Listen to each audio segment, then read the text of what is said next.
Let's look at graphing antiderivatives. The idea of this is I have the derivative of a function and I want to be able to graph its antiderivative.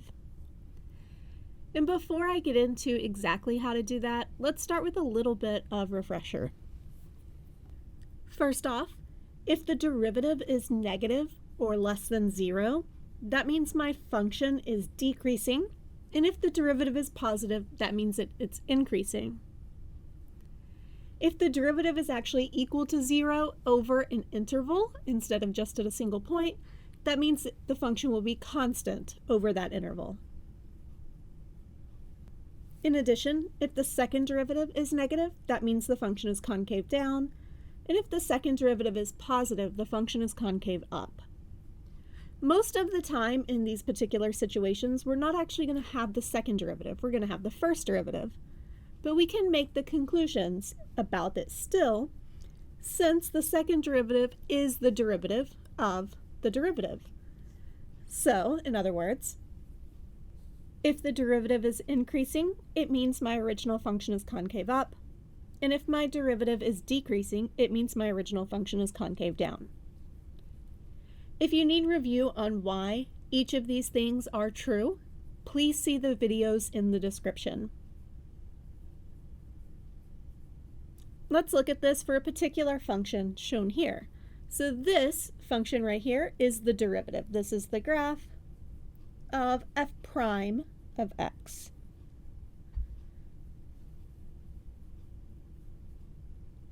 The first thing I want to know is where f of x is increasing.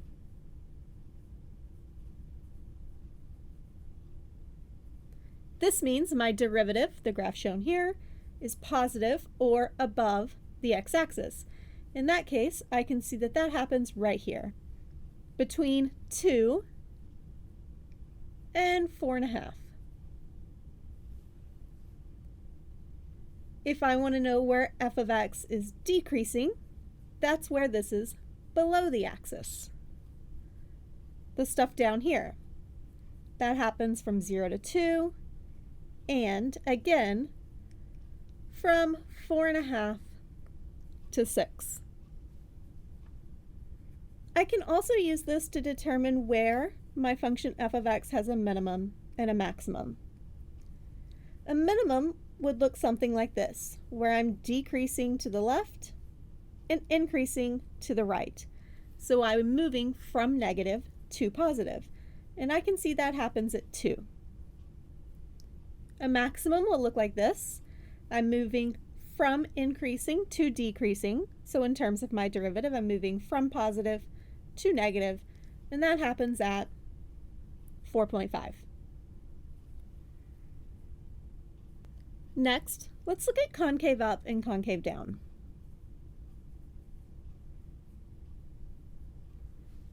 As I said before, concave up would mean that my derivative is increasing. So I can see my derivative is increasing here from 1 to 3, and it's also increasing from 5 to 6. So I should expect my derivative to be concave up between these points. For concave down, my derivative needs to be decreasing 0 to 1 and 3 to 5. So this is where my function will be concave down. In the next video, I'll look at how we can even tell more about the graph of the antiderivative for this particular function, in looking at finding exact values of my antiderivative.